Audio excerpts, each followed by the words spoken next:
Esta geração se esqueceu.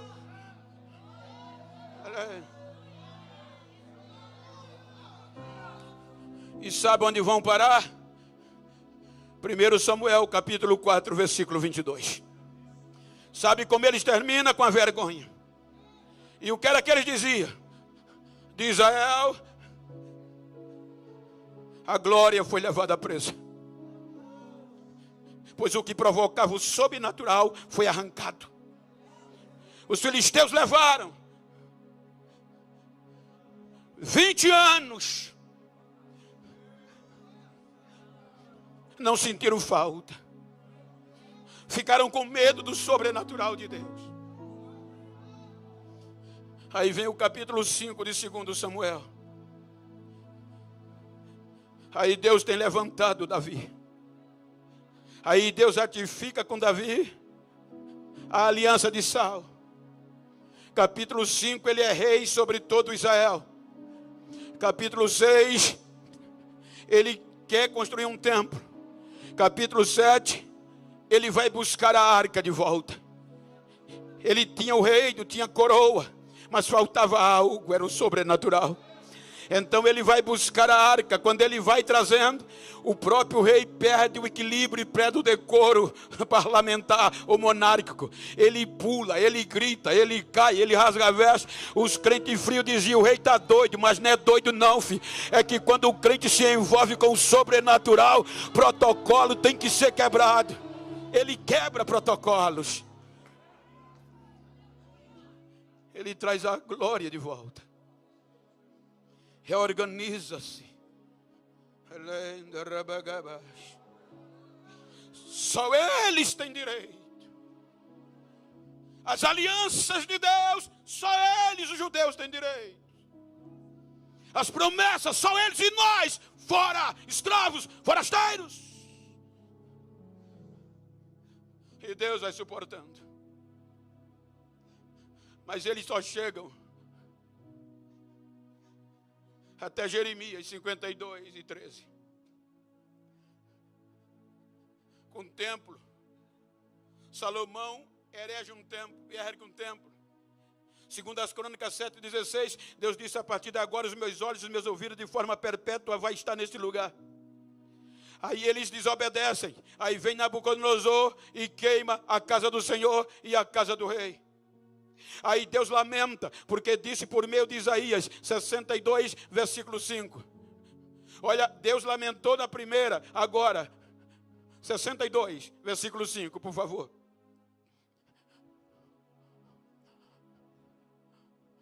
Isaías, melhor dizendo, Isaías 65, versículo 2. Estendi as minhas mãos todo dia.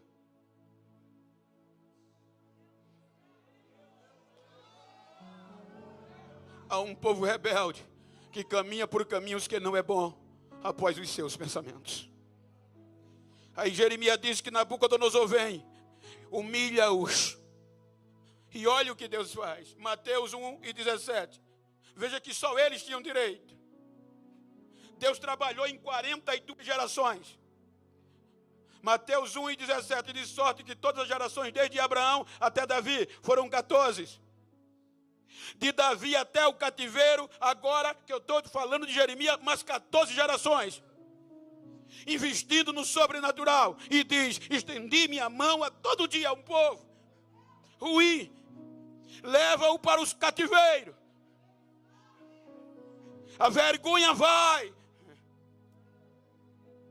70 anos sem culto. 70 anos sem o sobrenatural na terra.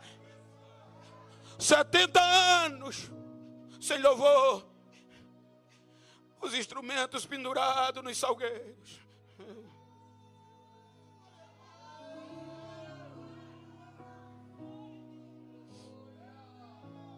Sem adoração. Aí Deus, depois de 70 anos, vai buscá-los. Por causa de uma aliança. Coloca eles de volta. E diz: eu tenho uma aliança com vocês. usando Ageu, desde que tirei vocês da terra do Egito, e vocês a invalidaram. Mas por conta desta aliança, o meu Espírito habitará no meio de vós. Recomecem, que a glória da segunda casa vai ser maior que a da primeira. Recomeçam, mas não tem mais força de santidade. 430 anos antes de Cristo, literalmente é a escrita do último profeta Malaquias. E se você analisar a palavra que vem de Malaquias, o peso da palavra que veio de Malaquias, Deus vai terminar o livro de Malaquias no capítulo 4 dizendo que vai mandar um juízo sem misericórdia para os soberbos, que não vai sobrar nem raiz nem ramo. A desobediência deste povo foi tamanha que Deus disse: eu vou me silenciar. Eu enviei profeta, eles mataram, apedrejaram. Não vou mais me revelar, vou ficar em silêncio. Aí no meio do silêncio de Deus, vem o império grego macedônio. Filipe quer helenizar todo o contexto do maior império da época, mas não consegue. Passando ele, vem seu filho Alexandre o Grande. E Alexandre se torna um guerreiro indestrutível. Então Alexandre vai dominando até conquistar até a Palestina, terra dos judeus. Alexandre morre com 33 anos, 4 dos seus generais assumem o seu poder. E dentre esses 4 surge uma dinastia chamada Seleucida, aonde surge Antíoco Epifânio. Antíoco Epifânio vai humilhar os judeus, porque ele quer helenizar todo o contexto na Grécia. Tudo que se diz filosofia, tudo que se diz arte, tudo que se diz religiões, tem que se voltar para a Grécia, o helenismo. Ou seja, então dentro da Palestina, ele vai impor que os judeus adorem Zeus, o deus do Olimpo grego. Então, para humilhar os judeus, ele mata uma porca, sacrifica uma porca no altar, no templo de adoração que era consagrado a Deus. Ele humilha os judeus e a maioria vai adorar a Zeus. Por meio dos Macabeus, depois de anos, a adoração volta, mas não era mais a mesma. 64 anos antes de Cristo, os romanos subalternam o grego macedônio. Aí agora, com 33 anos, eles nomeiam Herodes o rei da Judéia.